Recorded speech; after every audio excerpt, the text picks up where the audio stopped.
The all-devouring whale, homecoming. Like and subscribe, baka naman.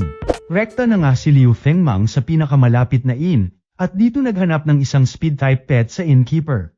Napalingon naman ang iba nang sabihin ng ating bida na miyembro siya ng Lingxiao Pavilion na siyang may kasunduan daw sa nasabing inn. Wala naman itong naging kaso sa bantay ngunit tinanong siya kung ano ang code ng kanilang sekta para magpatuloy sa kanilang transaksyon, na may kasamang galaw at salita ika na nga nito. Agad naman itong ibinigay ni Liu Fengmang na kumanta with matching sayaw ng Baby Shark na siya nang ang kinagulat ng bantay at nagmungta nga ang ating bida, hanggang sa siyang tunay nga ay makitang ito talaga ang code ng Lingxiao Pavilion at yun ay inakalang joke-joke lang ng binatang kaharap. Agad na-request naman ni Liu Fengmang na bigyan siya nito ng Sonic Falcon o kaya naman ay Shadow Panther. Ngunit sa kasamaang palad ayon sa bantay ay wala na raw sa lista ang kanilang sekta kaya baboy na lamang ang nakuha nito bilang service pet. Nagmadali na nga itong bumiyahe habang napapaisip sa mga nalaman kay Manong Bantay, na mula sa B-class, napuntang C-class, napuntang D-class, hanggang sa natanggal na nga raw ang kanilang sekta sa liga, na umabot sa puntong pati ang mga hito na signature pet ng kanilang sekta ay ipinag-utos na ubusin at patayin lahat. Sa kanyang paglalakbay ay dumaan nga muna siya sa isang inn at dito pinag-amet ang kanyang mga sugatang spiritual pets.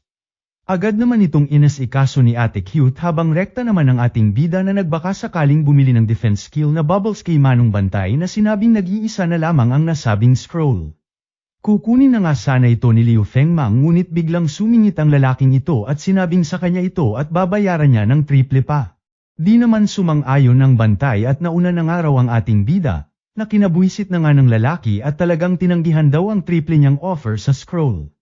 Naglabas na nga ito ng spiritual pet ngunit biglang natigilan ng makilala ang kasalukuyang katawan ng ating bida at tinawag itong master. Kalaunan ay todo kain na nga ang ating bida at nilibre ng nasabing lalaki at kinukumusta siya. Sinakiyan na nga lang ni Liu Fengmang ang lalaki bagamat di ito kilala, hanggang sa mapatanong na nga ito at bakit di raw siya umiinom ngayon na tila kakaiba raw kay Master Liu Fengmang. Rason naman ng ating bida na nakipag-inuman na raw kasi siya kagabi kasama ang isang chicks kaya medyo may amats pa daw siya ngayon. Binaliwala naman ito ng lalaki at sinabing makipag-inuman pa rin siya sa kanya, at kung sakaling matalo nga raw niya sa inuman ay pwede niyang kunin anuman rito. Wala naman nang nagawa si Liu Fengmang kundi sakyan na lamang ang makulit na lalaki, sabay napa-flashback sa kanyang nakaraan, kung saan may kahinaan sa pag-inom kaya nag-aalala. Abat nagulat na nga lang si Liu Fengmang nang basic lamang niyang matalo sa inuman ang lalaki, at mukhang matibay daw sa inuman ang kasalukuyan niyang katawan, sabay sinamantala na nga ang pagkakataon para makaalis sabay dinala na ang scroll na kanilang pinag-aagawan kanina. Bago umalis ay pinakawalan rin niya ang nakataling bata na kasama ng nakainumang lalaki. Happy-happy na nga si Nian sa bagong bubble skill na ibinigay ni Liu Fengmang habang sa malayo ay pinakita naman ang pagsunod ng babae na pinakawalan niya kanina. Samantala, sa Lingxiao Pavilion ay kaguluhan naman ang nagaganap, kung saan nilusob ang mga ito ng isang sekta na nagngangalang Mega Rock Gang, na siyang minamaliit ang kanilang sekta. Pumalag na nga rito si Duan Ye na siyang pinalabas ang spiritual spirit niyang pusa at ipinanglaban sa mga kalaban.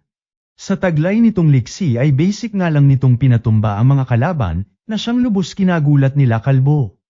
Todo yabang na nga si Duan Ye at wala nga raw silang pan-apat sa Pokemon niya Spiritual Spirit, hanggang sa kakadada nito ay di na nga namalayan ang palihim na atake ng kalaban. Agad naman itong naagapan ng pusa ngunit sa kasamaang palad ay sinamantala ng kalaban, ayon nadali ang pusa. Samantala, dumating naman na sa Lingxiao Pavilion ang ating bida, ngunit nagtataka sa itsura at panoong ganito na raw ang kanilang sekta sa loob lamang ng nakalipas na isang taon, hanggang sa dito na nga niya inabutan ang mga pangyayari na lubos niyang kinagulat. Iyak-iyak na nga si Duan Ye at napuruhan ang alaga niyang pusa. Meow mimi meow meow, meow meow meow meow meow. Ika naman ang pusa, hanggang sa kasamaang palad ay namatay na ito sa kamay ng kanyang amo. O ano na, huwag na kasi kayong pumalagpang napakawalang kwenta niyong sekta, patawa-tawa na nga ni Kalbo. Isuko na nga lang daw nila ang kanilang lugar nang wala nang masaktan pa at matapos na. Natigilan na nga lang ang mga ito nang umeksena na itong si Teddy Dog at binanata ng ihi ang mga kalaban. Nagulat nga rin itong si Guling at namalikmatang nasa harap niya ang kanilang master, ang ating bida na siya nang tumayo laban sa grupo ni Kalbo. Basic nga lang nitong pinatumba ang kalabang butiki gamit si Teddy Dog, na siyang lubos kinagulat ni Kalbo at Panong natatalo raw ng isang pagkaliit-liit na aso ang dragon lizard niya. Sa galit ng mga kalaban ay inilabas na nga ng mga ito ang lahat ng kanilang spiritual pet, habang pasimple naman itong pinasunod ni Liu Fengmang sa bandang labas ng Lingxiao Pavilion. Tawa-tawa na nga ang mga tanga at inakalang nabahag na ang buntot ng ating bida, hanggang sa nawala na nga ang mga ngiti nito ng mapansing wala na ang kanilang mga spiritual pet at nakita ang alagang hito ng ating bida. Salamat sa pagkain, ika na nga ni Liu Fengmang habang naguguluhan peren ang mga kalaban at Panong may hito daw ito sa matagal na raw itong pinapatay lahat ng liga. Hype ka isusumbong ka namin, pananakot na nga ng mga kalaban sa ating bida, hala takot ako.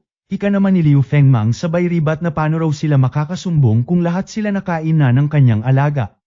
Natamimi na nga ang mga ito sabay nasabi na lamang na pagbibigyan na lamang nila ang ating bida sa pagkakataong ito. At makikita nga raw nito sa susunod, sabay takot na nagsialisan. Natawa na nga lang dito si Liu Fengmang hanggang sa dumating naman na sa eksena si Guling at nagpasalamat sa kanya. Di pa man tapos sa pagsasalita ang dalaga ay nagulat na nga lang ito nang biglang yakapin ng ating bida at masaya nga raw siyang nagkita silang muli. Pinagtaka na nga ito ng dalaga at napatanong kung sino raw ba siya. Muntik-muntika na ngang masabi ng ating bida ang kanyang tunay na pangalan hanggang sa biglang natigilan ng maalala ang mga kaganapan, at di pa nga raw niya alam kung sino ang kanyang tunay na kalaban at baka mismong malapit lamang sa kanya dati. Sorry na nga lang ang ating bida at nagpakilalang si Liu Fengmang, na siya namang binati nitong dalaga at nagpakilalang si Guling. Muli ay namalikmata na naman nga itong dalaga habang rekta naman ang pumasok sa Lingxiao Pavilion itong ating bida. Agad namang ipinakilala ni Guling sa kanyang mga kasamahan ang ating bida, na siyang nagtanggol daw sa kanila. Sa kabila nito ay tila wala namang pakialam ang mga ito at bakas sa mga mata ang dismaya sa mga kaganapan sabay dali-daling may lumapit na lalaki at puntahan nga raw nila si Duanye. Naghalong galit at pighati na nga ang nadama ni Duanye dahil sa sinapit ng spiritual pet niyang pusa, sabay pakita sa flashback noong nahuli pa lamang nila ito sa kagubatan at mismong bigay pa ng ating bida kay Duanye. Kalaunan ay nagpaalam na nga ito sa kanila nang may lungkot sa mga mata nito, at aalis na nga raw siya sa Lingxiao Pavilion. Patay na nga raw lahat ng kanilang spiritual pet kaya wala nang dahilan pa para manatili sa kanilang sekta.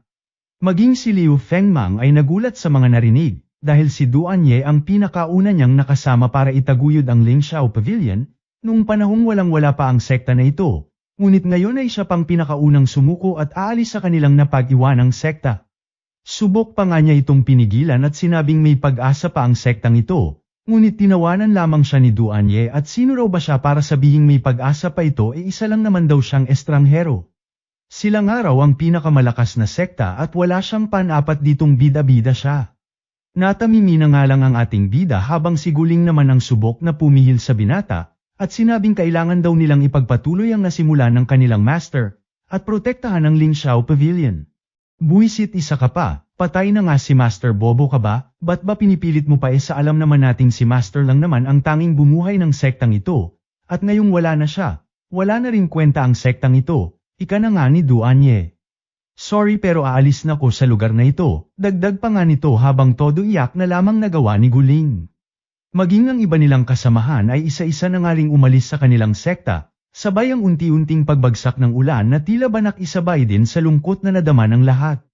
May huling pabaw na nga ang mga ito bilang respeto sa Lingxiao Pavilion habang napaluhod na nga lang ang ating bida sa lahat ng mga kaganapan. Papitik na rin po muna lods ng like at subscribe ko dyan, salamat.